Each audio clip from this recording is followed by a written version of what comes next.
Amados hermanos y amigos, tengo el privilegio nuevamente de poder compartir la palabra del Señor en su día santo y saber que también es el último día de este año.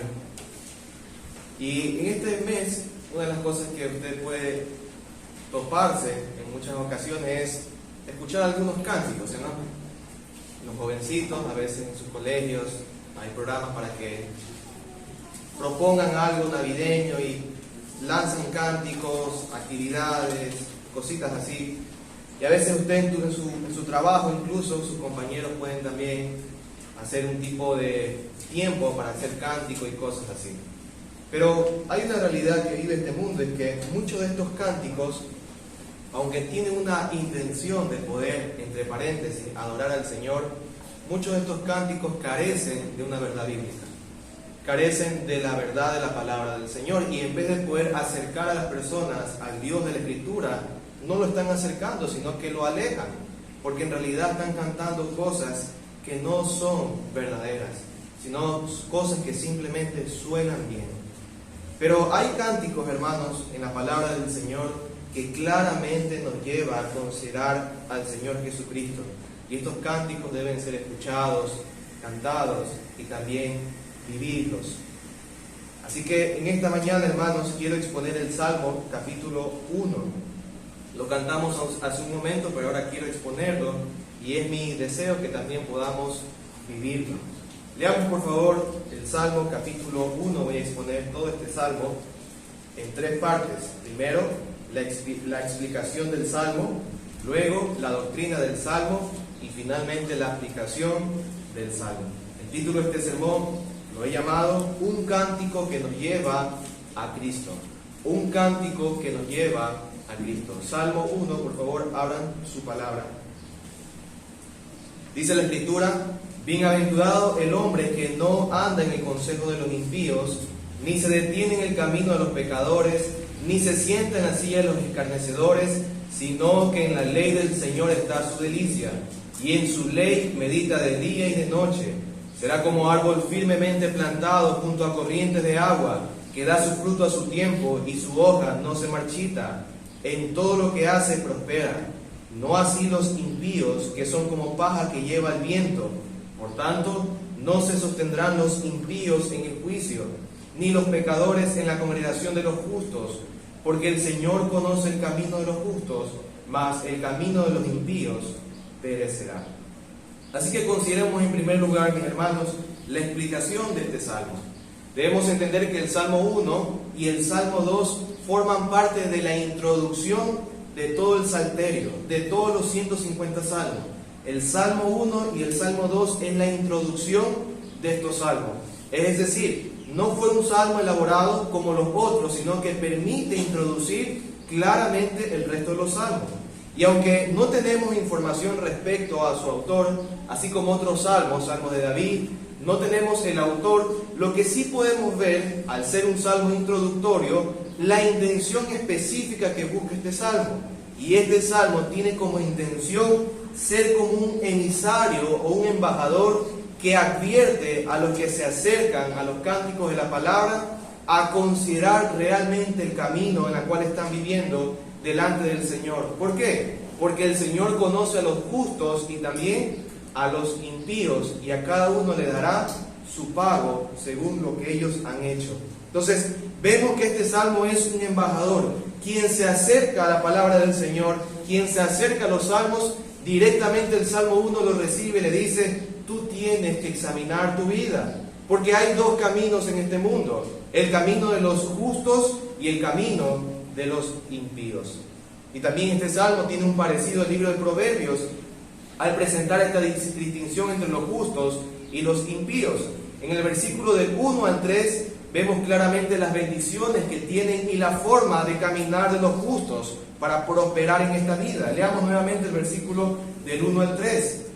Dice la Escritura en el Salmo 1:3: Cuán bienaventurado es el hombre que no anda en el consejo de los impíos, ni se detiene en el camino de los pecadores, ni se sienta en la silla de los escarnecedores, sino que en la ley del Señor está su delicia, y en su ley medita de día y de noche. Será como árbol firmemente plantado junto a corrientes de agua, que da su fruto a su tiempo y su hoja no se marchita. En todo lo que hace, prospera.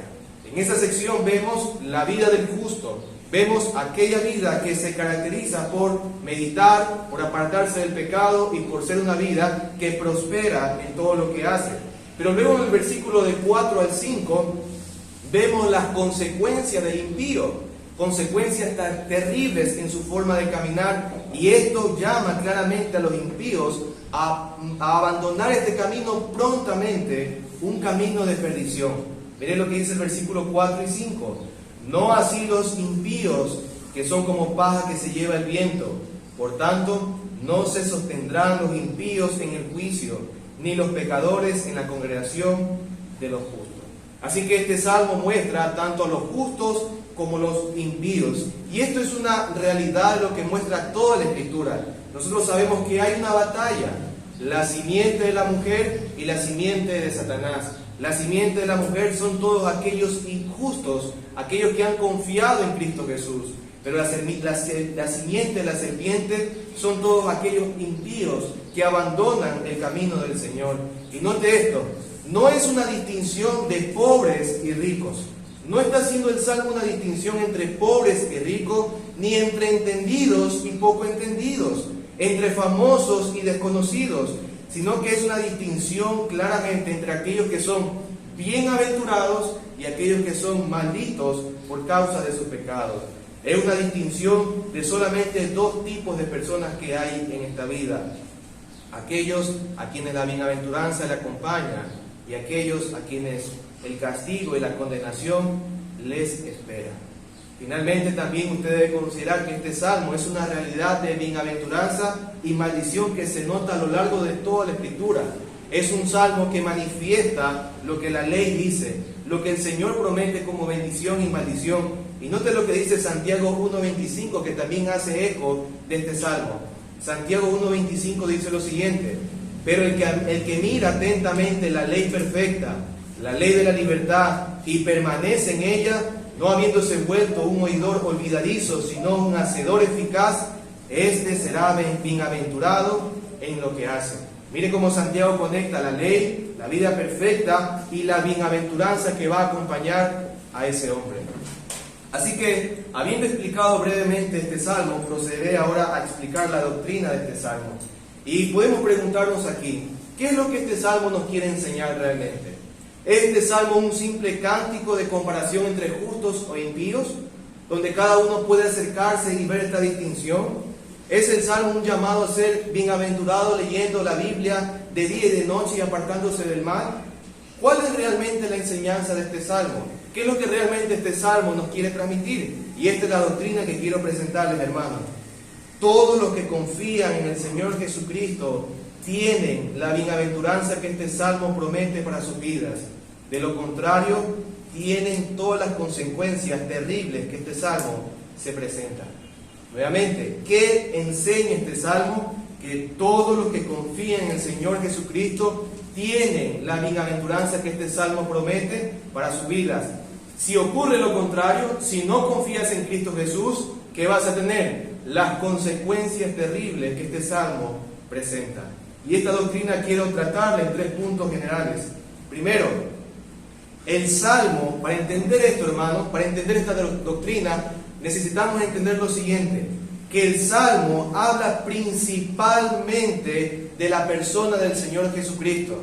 Este salmo habla principalmente de la persona del Señor Jesucristo. En este salmo estamos muy propensos a considerar directamente nuestras vidas como aquel hombre o aquella mujer que no practica el pecado, que busca la palabra del Señor, pero debemos entender claramente esto, que si no vemos a Cristo Jesús, le quitamos el sentido del salmo. ¿No te ha pasado que te acercas al Salmo 1 y lo primero que piensas es en tu vida?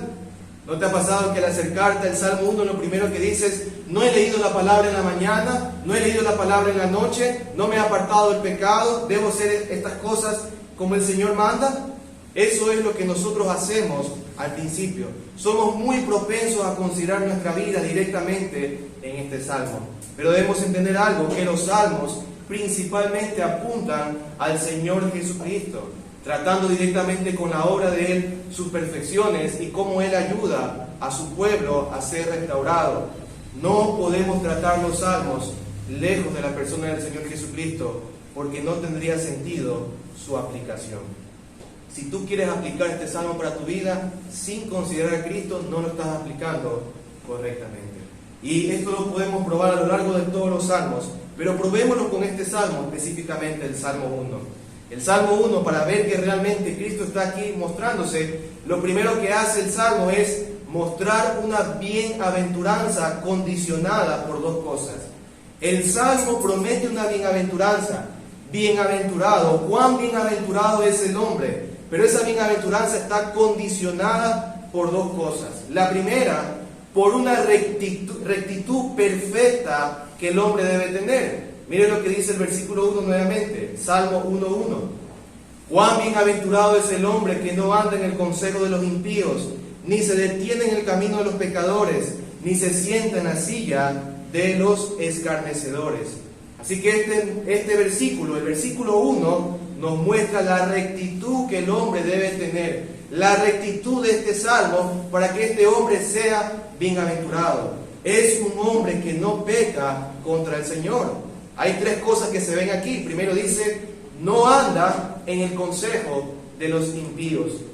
Es decir, no considera el pensamiento de los malvados, ni los argumentos, ni sus palabras despreciables delante del Señor. Él no considera estas palabras y pensamientos, porque son pensamientos de los impíos. También dice, no se detiene en el camino de los pecadores. Es decir, no se asocia con ellos en sus maldades. Y también el Salmo, en el versículo 1 dice, ni se sienta en silla de escarnecedores, es decir, no pertenece a los malvados, ni se identifica con ellos.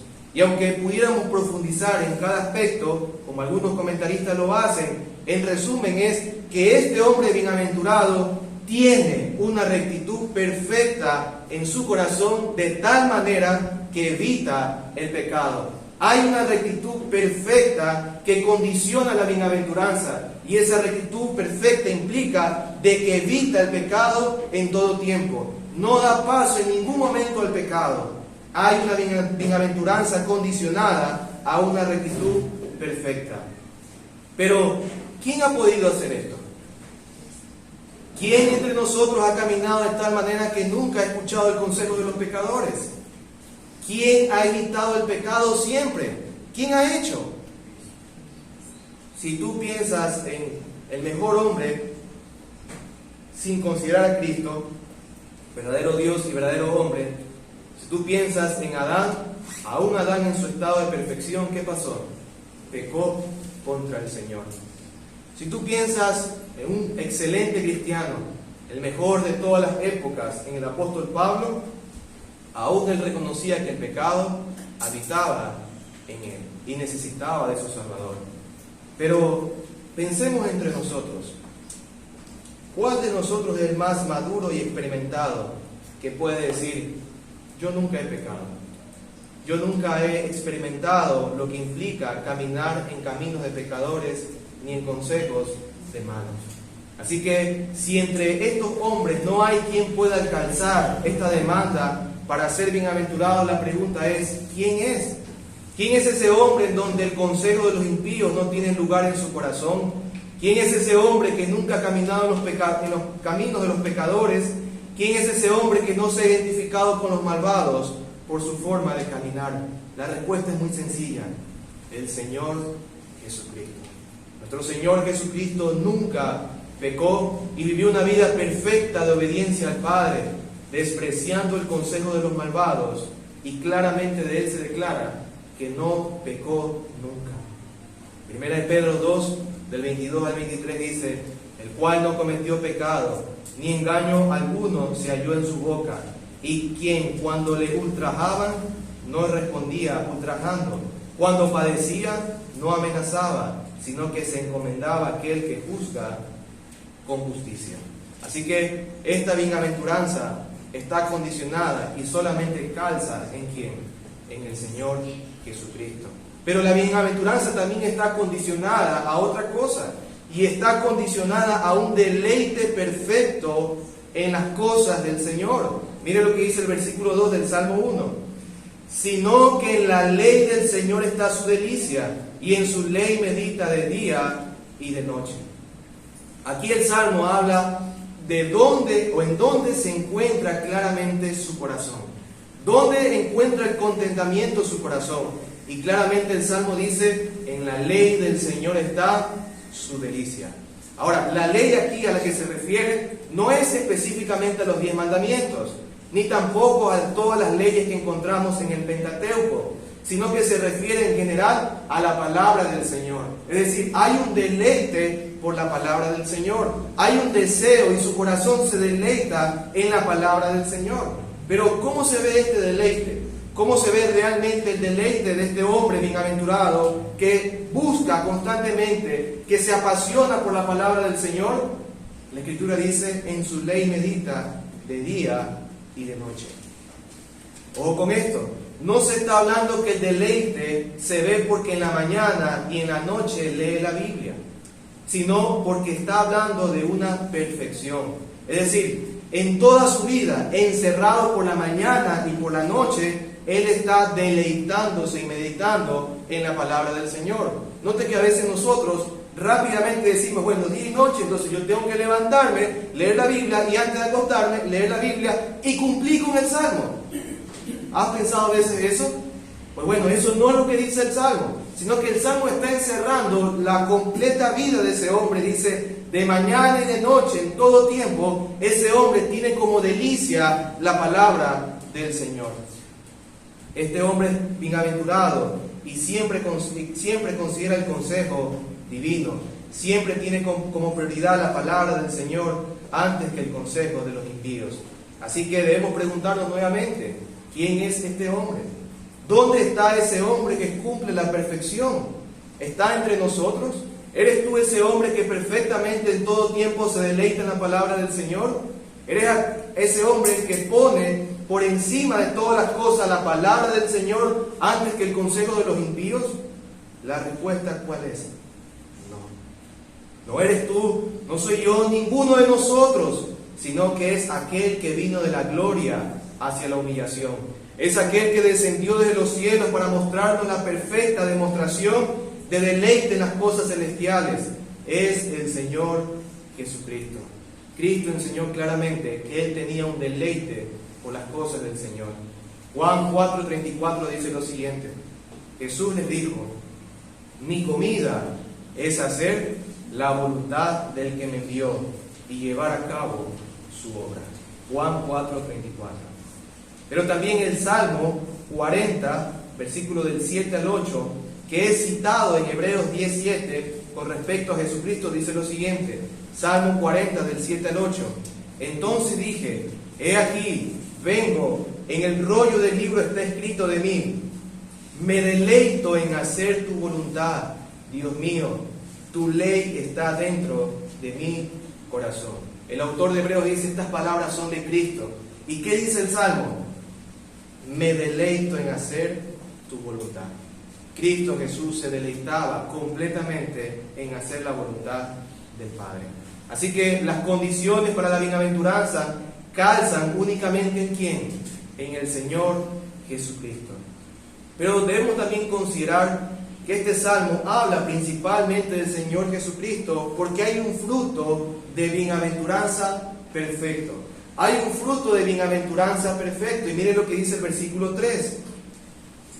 Salmo 1, versículo 3. Será como árbol firmemente plantado junto a corrientes de agua, que da su fruto a su tiempo y su hoja no se marchita. En todo lo que hace, prospera. Nuevamente decimos que este salmo habla principalmente de ¿quién? Del Señor Jesucristo y las consecuencias de las bienaventuranzas que se manifiestan en Él. Así que el salmista usa una metáfora para mostrar la bienaventuranza. Él presenta, ¿qué es lo que presenta el salmista? Un árbol que está firmemente plantado y que se alimenta constantemente de corrientes de agua. Estas corrientes de agua, si las comparamos con lo que la Biblia dice, son específicamente la palabra del Espíritu que fluye en él. También habla de fruto a su tiempo y su hoja que no se marchita. Y esto representa un estado de vida verdadero que converge a prosperar en todo lo que hace. Considerando esto, pensemos nuevamente en aquel hombre que tiene estos frutos perfectos en la vida, en su vida bienaventurada, y preguntémonos, ¿quién ha prosperado en todo lo que hace? ¿Eres tú el que ha prosperado en todo lo que hace? ¿Quién ha tenido su vida espiritual sin marchitarse? ¿Eres tú alguien que siempre has estado creciendo y creciendo en las cosas del Señor y nunca has tenido momentos de debilidad en tu vida? ¿Quién ha estado constantemente bebiendo de la palabra de Dios sin parar ningún momento? ¿Existe este hombre entre nosotros? La respuesta es no. Cuando el cristiano piensa en su propia vida, no ve prosperidad perfecta en todas las cosas. Es verdad que experimenta prosperidad cuando son hechas por la fe, pero a veces su vida no ve las cosas claramente y su vida, por lo tanto, no prospera. Y esto se debe por el desapego a veces que los cristianos tienen de las cosas de Dios. Mira cómo el Señor une la palabra de la prosperidad con su propia vida, con la ley. Josué 1:8, mira cómo el Señor dice claramente, si estás en la ley, si estás meditando en la palabra del Señor, claramente vas a ser prosperado. Josué 1:8 dice, este libro de la ley no se apartará de tu boca, sino que meditarás en él día y noche, para que cuides de hacer todo lo que en él está escrito, porque entonces harás prosperar tu camino y tendrás éxito. El Salmo también se está refiriendo a esta porción de Josué. Así que la única persona que ha tenido prosperidad en todo lo que hace es nuestro Señor Jesucristo. Pero está bien afirmar eso, la Biblia lo dice, pero ¿cómo se evidencia realmente que Cristo prosperó en todo lo que hace? ¿Cómo se evidencia claramente que Cristo tuvo una prosperidad en todas las cosas que hace? Podemos pensar en muchos aspectos de su vida, pero déjame darte un pequeño ejemplo relacionado con el pecado. En Mateo 4, del 10 al 11, vemos la tentación que Cristo tuvo. ¿Y cuál fue la prosperidad de Cristo? Que venció la tentación. Mateo 4, del 10 al 11 dice, entonces Jesús le dijo, vete, Satanás, porque escrito está, al Señor tu Dios adorarás y solo a Él servirás. El diablo entonces le dejó y he aquí, ángeles vinieron y le servían. Y Hebreos 4:15 afirma también esta realidad, porque no tenemos un sumo sacerdote que no pueda compadecerse de nuestras flaquezas, sino uno que ha sido tentado en todo como nosotros, pero sin pecado. Así que vemos claramente que hay una prosperidad en todas las cosas de Cristo, tomando específicamente las tentaciones. ¿Prosperó cuando fue tentado? Sí, nunca pecó. Pero tal vez alguien diga, ¿cómo puedes decir que Jesucristo prosperó en todo si Él fue humillado, golpeado y muerto de una manera tan cruel y denigrante? ¿Qué clase de prosperidad es esta? ¿Cómo puedes hablar de prosperidad cuando yo veo a tu Cristo, cuando yo veo a tu Salvador sufriente? ¿Cómo puedes decir que realmente Él prosperó si la prosperidad de este mundo es distinta? Una prosperidad que nos lleva a exaltarnos, una prosperidad que nos lleva a ponernos por encima de los demás. ¿Cómo tú puedes decir que Cristo prosperó si Él fue un hombre sufriente? La respuesta es muy clara, porque eso era parte de su prosperidad. La parte de la prosperidad que conllevaba a esta realidad de la salvación implica de que Él tuvo que humillarse, Él tuvo que entregar su vida, Él tuvo que ser golpeado, Él tuvo que sufrir los pecados de su pueblo, Él tuvo que padecer estas cosas. ¿Por qué? Porque era parte del plan del Señor. Claramente en Filipenses, cuando el pastor la semana pasada explicó eso, vemos cómo Cristo se humilló y por medio de esta humillación, ¿qué pasó con su vida? Fue exaltado a la diestra del Padre. Entonces, su prosperidad también implicó su sufrimiento. Pero tal vez tú digas, ¿cómo puedes decir que prosperó su muerte si muchos están perdiendo hoy en día? ¿Cómo puedes decir o cómo puedes argumentar y decir que Cristo realmente prosperó con su muerte si yo veo a mis familiares que mueren sin Cristo Jesús? Si yo veo a familiares y al resto del mundo que no son convertidos, que se van a la condenación, que se van al infierno, ¿cómo puedes decir que Cristo realmente prosperó con su muerte? ¿Puedes decir esto acaso? ¿Cómo puedes hablar de prosperidad si hay más impíos que cristianos en este mundo. Nuevamente, déjame decirte esto: su prosperidad no depende de la cantidad de personas que salvan. Los cristianos necesitamos entender esto. Pensamos que hacemos a Dios más grande cuando metemos a más personas en la salvación. La prosperidad de Cristo no depende de la cantidad de personas que salva, sino de la fidelidad con la que salva a aquellos a los cuales el Padre le entregó a Él. Cristo se entregó, se humilló, murió y resucitó por su pueblo, para que aquellos a quienes el Padre le había dado lleguen a la gloria eterna. Mire lo que dice Juan, capítulo 6, del 39 al 40. Y esta es la voluntad del que me envió, que de todo lo que Él me ha dado, yo no pierda nada, sino que lo resucite en el día final. Porque esta es la voluntad de mi Padre, que todo aquel que ve al Hijo y cree en Él, tenga vida eterna. Y yo mismo lo resucitaré en el día final. Claramente hay una prosperidad en Cristo. Y no es una prosperidad que el mundo plantea. No es una prosperidad de grandeza temporal, ni tampoco es una prosperidad de abarcar a todo el mundo para que pueda ser Dios grande, como algunos dicen. ¿Y dónde está Dios? Mira tanta maldad. ¿Dónde está Dios? Pues la prosperidad de mi Dios depende de otras cosas y lo ha establecido de manera diferente. Así que podemos concluir, hermanos, que este salmo principalmente habla de ¿quién? Del Señor Jesucristo. Este salmo habla de Cristo Jesús. Él es el hombre bienaventurado. Pero ahora pensemos en un segundo punto general de esta doctrina, y es lo siguiente: que Cristo, a través del pacto de gracia, nos concede todas las bendiciones que este salmo presenta en un hombre bienaventurado. Cristo, a través del pacto de gracia, nos concede todas estas bendiciones que un hombre bienaventurado es. Debemos entender que la obra de Cristo hace posible que los pecadores alcancen esta bienaventuranza, que es solo dada por la gracia de Dios cuando el pecador se arrepiente y cree en el Señor. A Cristo le tocó vivir perfectamente.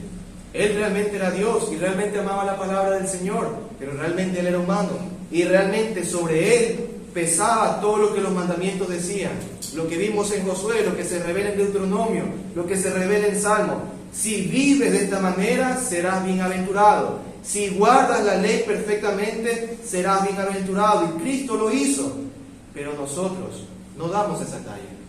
La razón por la cual nosotros somos bienaventurados es porque confiamos en Cristo Jesús. La razón por la cual alcanzamos esa bienaventuranza que este salmo promete es por la gracia de Dios. Si tú pecas, ¿qué es lo que la gracia de Dios te otorga? Perdón de pecados. Efesios 1, versículo 7 dice: en Él tenemos redención mediante su sangre, el perdón de nuestros pecados, según la riqueza de su gracia. Efesios 1, 7. También ahora podemos evitar el pecado. ¿Sabes por qué puedes evitar el pecado? No porque eres un hombre fuerte, no porque eres una mujer fuerte, no porque eres más entendido de las cosas. No, es por Cristo Jesús. Romanos 6:14 dice: porque el pecado no tendrá dominio sobre vosotros, pues no estáis bajo la ley, sino bajo la gracia. Y ahora a través de Cristo también podemos dar frutos. Colosenses 1:6 dice: que ha llegado hasta vosotros, así como en todo el mundo está dando fruto constantemente y creciendo. Así lo ha estado haciendo también en vosotros, desde el día en que oíste y comprendiste la gracia de Dios en verdad. Aquellos que realmente el Señor ha salvado, aquellos que realmente el Señor ha perdonado, ellos ahora se esfuerzan por apartarse del pecado. Ellos ahora se esfuerzan por día tras día deleitarse en la palabra del Señor, y ellos tendrán frutos y dan frutos de una vida bienaventurada. Así que, hermanos, nosotros sabemos que el Salmo 1 está hablando principalmente ¿de quién? Del Señor Jesucristo. Pero también entiende esto, querido hermano, está hablando de todo aquel hombre, de toda aquella mujer, de todo aquel joven que confía verdaderamente en Cristo Jesús. Y déjame decirte algo: eres bienaventurado, no por lo que tú haces, no por tus obras, sino por la obra ¿de quién? De Cristo Jesús. Somos bienaventurados delante del Señor por Cristo Jesús. Es como, ahora somos como aquel árbol que da su fruto y en todo lo que hace prospera, porque ahora estamos en ¿quién? En Cristo Jesús. Pero finalmente en esta doctrina, déjame decirte algo, todos los que no confían en Cristo, ¿qué va a pasar con ellos? Recibirán los castigos que este Salmo promete. Mire lo que dice el versículo 4 y 5 del Salmo 1. No así los impíos, que son como paja que lleva el viento. Por tanto, no se sostendrán los impíos en el juicio, ni los pecadores en la congregación de los justos. Ahora notemos que el Salmo trata en plural para los hombres impíos. ¿Nota eso? En singular, cuán bienaventurado es aquel hombre, pero en plural, los impíos. Y hace esto claramente, ¿por qué? Porque apunta al Señor Jesucristo y todos los que están en Él, pero también habla en la segunda parte de todos aquellos que abandonan al Señor Jesucristo, todos aquellos que no están en Cristo. Aquí son puestos ellos en contraste con la bienaventuranza. Los hombres impíos son como una paja que se lleva el viento, es decir, no hay vida en ellos, no tienen conocimiento de Dios, no aman a Dios, son muertos en sus corazones para con la ley del Señor y son llevados por cualquier pensamiento que los aleja de las cosas del Señor. A estos hombres, ¿qué les espera? El Salmo dice claramente, el juicio del Señor. Y en ese juicio, ¿qué va a pasar con ellos? Serán enviados al infierno por su incredulidad, por sus pecados y por su rebeldía al Señor. Y ellos, aunque nos pueden engañar a nosotros, y aunque pueden engañar fácilmente al mundo entero y aparentar ser cristianos, a Dios no nos pueden engañar. El Salmo, en el versículo 6 dice claramente, porque el Señor conoce el camino de los justos, mas el camino de los impíos perecerá. Así que, hermanos, ¿qué nos enseña este Salmo? Que todos los que confían en el Señor Jesucristo tienen la bienaventuranza de este Salmo. Los que no confían, los que viven de una manera contraria, van a recibir las consecuencias que este Salmo presenta. Pero ahora permíteme aplicar este Salmo con 3 puntos. Primero, ninguno, absolutamente ninguno de los que están sin Cristo Jesús pueden ser bienaventurados. Ninguno puede ser bienaventurado sin Cristo Jesús. Esta es la triste realidad que viven muchas personas. Aquí se encuentran los religiosos y los que buscan el contentamiento y la dicha en las cosas de este mundo, menos en Cristo Jesús. La religiosidad busca alcanzar la bienaventuranza a través de su obra. Y aquí están los testigos de Jehová, los mormones, los católicos romanos, entre otros. Y aunque parezca, hermano, un poco contradictorio, aquí también hay algunos evangélicos. Algunos que dicen creer en Cristo Jesús, pero en realidad no creen en Cristo Jesús y tratan de ser bienaventurados a través de sus propias obras. Pero ¿por qué alguien no puede ser bienaventurado por sus propias obras? ¿Por qué alguien no puede alcanzar la dicha, el contentamiento y saber que Dios te dice, eres un hombre dichoso, eres una mujer dichosa? ¿Por qué no pueden alcanzar con sus obras? Porque Cristo, porque Dios mismo ha dicho que al que nosotros tenemos que oír es ¿a quién? A Dios. Mateo 17:5 dice, este es mi Hijo amado, en quien me he complacido, a Él oí. Si tú rechazas la palabra de Cristo, si tú rechazas a Cristo Jesús, si tú rechazas la revelación de Cristo y te rebelas contra Él, claramente no eres un hombre bienaventurado, eres un hombre maldito por Dios. Pero también debes saber algo, el hecho de confiar en tus obras para ser bienaventurado te genera orgullo en ti, te genera vanagloria. La salvación dice que es claramente por gracia. ¿Para qué? Para que nadie se gloríe. ¿Sabes por qué? Porque cuando tú pones tus obras y decís, Señor, mira cuán dichoso soy, mira cuán bueno puedo ser con todo lo que hago, el Señor dice, pero qué orgulloso eres tú. Solamente vives en tu gloria y no das gloria a aquel que te da todas las cosas. Y en tercer lugar, y creo que es la base de lo que la Biblia enseña también, y es que nosotros no podemos ser bienaventurados por nuestras obras, porque si tú pecas en un mandamiento, quebrantas todos los mandamientos, y si quebrantas los mandamientos, no recibes la bendición, sino la maldición. Mira lo que dice el primer mandamiento, Éxodo 23. No tendrás dioses delante de mí. Así que para ser bienaventurado, ¿qué tienes que hacer? Cumplir perfectamente este mandamiento. No tener dioses delante de mí. Pero tal vez tú dirás, yo sí lo cumplo. Yo no hago una imagen, no pongo una vela, no pongo un crucifijo y no me adoro, no hago nada de ellos. No hago nada de esas cosas idólatras que otras personas hacen. Pero yo te pregunto, ¿es la única forma de quebrantar ese mandamiento? ¿Es la única forma en la cual alguien puede quebrantar ese mandamiento? La respuesta es no. No quebrantas el mandamiento cuando solo piensas en ti. Cuando tu mirada es o tus cosas solamente giran en torno a lo que tú crees, a lo que tú anhelas. No quebrantas ese mandamiento. No quebrantas ese mandamiento cuando vives entregado a cualquier cosa menos para Dios. No quebrantas ese mandamiento cuando pecas. No quebrantas ese mandamiento cuando no logras amar a Dios como Él debe ser amado. Y no quebrantas ese mandamiento cuando no tomas en serio la palabra del Señor. No quebrantamos el mandamiento y muchas otras formas que el hombre puede hacer para quebrantar ese mandamiento. Claro que sí. Así que no podemos alcanzar la bienaventuranza por las obras, sino únicamente por medio de ¿quién? De Cristo Jesús. Pero tal vez tú digas, ¿cómo se evidencia esto? Tal vez ahorita estés pensando, ¿seré acaso yo ese hombre? ¿Será acaso ese hombre que piensa ser cristiano pero en realidad no lo es y está alcanzando una bienaventuranza con sus propias obras?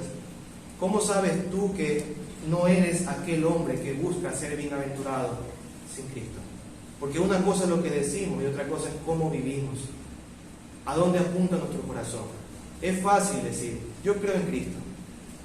Es fácil decir entre un grupo que se congrega, hermano, hermano, hermano. Es fácil decirlo, ¿sí o no? No hay ninguna presión. No puedes manifestar tus pecados, no puedes manifestar tus desapego a las cosas del Señor porque estás en un círculo que tranquilamente puedes pasar como un cristiano. Pero ¿cómo sabes que no eres aquel hombre? Cuando tú piensas que la liturgia o la práctica externa de la piedad te hace merecedor de la bienaventuranza de Dios. Cuando tú piensas que venir a la iglesia es suficiente, cuando tú piensas que decir, ya hice eso, ya leí la Biblia, ahora soy un hombre bienaventurado. Cuando tú piensas solamente en eso, sin Cristo Jesús, sin la necesidad de Cristo Jesús, eres un hombre religioso. Cuando tú piensas que enseñar, que el cantar, que el ofrendar, que el estar en todas las reuniones, cuando piensas en todo para hacerte sentir bienaventurado, menos en Cristo Jesús, entonces no eres un hombre bienaventurado.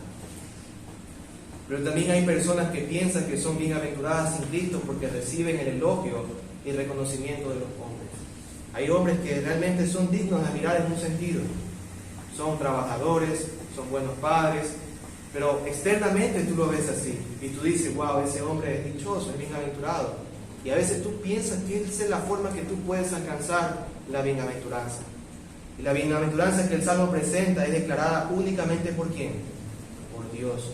Y es la que debe de importar en nosotros. Ser bienaventurado ante los ojos de Dios debe ser la verdadera búsqueda, en vez de ser bienaventurado ante los ojos de los hombres. El engaño del corazón del pecador es hacerle pensar que son personas dichosas, aunque sus conciencias muchas veces le recuerdan lo miserables que son. Piensa en esto. ¿Realmente te crees dichoso y bienaventurado sin Cristo? ¿Realmente crees que estás lejos de las cosas malas? ¿Realmente crees que estás caminando con el Señor sin considerar la persona de Cristo Jesús? ¿Crees que tus posesiones económicas, crees que tu familia, que tu reputación, que tu salud, entre otras cosas que tiene una persona, puede ser el motivo para llamarte soy bienaventurado delante de Dios? La respuesta es no. Si no está Cristo, no hay bienaventuranza en nada, absolutamente en nada, porque todo esto perecerá. Si no confías en Cristo, no eres bienaventurado. Por eso Cristo dijo claramente que Él vino ¿por quién? Por los enfermos, por los pecadores. ¿Para qué? Para darle salvación. Hermano, no vino por sanos. Y el Señor nos habla en un sentido tan tierno. Vine por enfermos.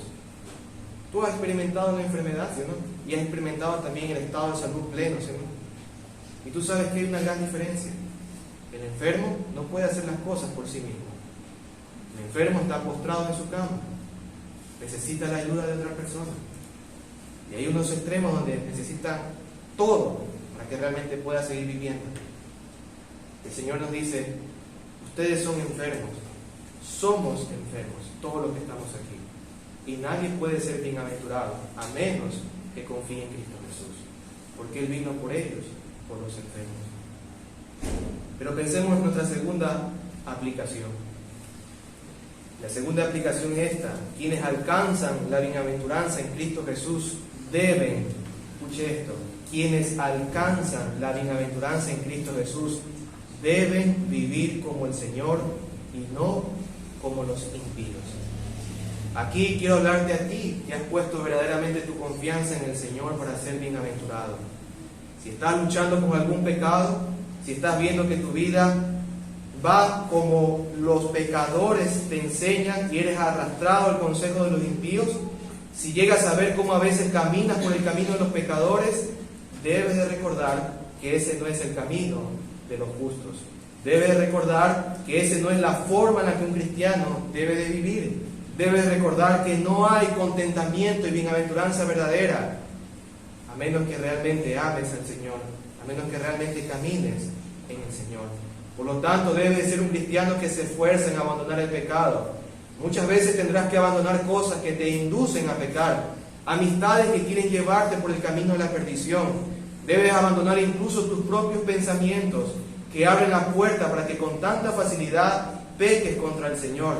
Y todo esto lo debes hacer mediante el poder de Cristo Jesús que mora en ti, si es que en verdad el Señor está en ti. Por ese motivo debes buscar el consejo mediante la palabra del Señor. Debes ser esforzado en aprender de ella. Debes ser diligente en escuchar la palabra del Señor de manera privada y de manera pública cuando se predica en la iglesia.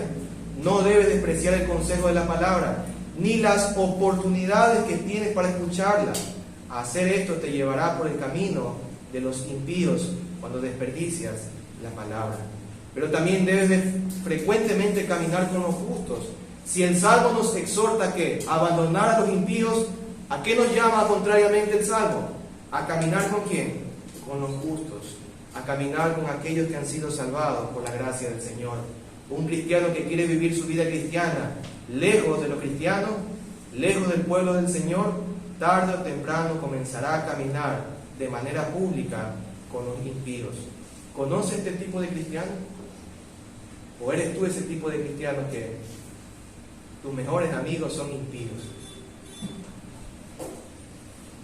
Hay que hacer alguna diferenciación aquí.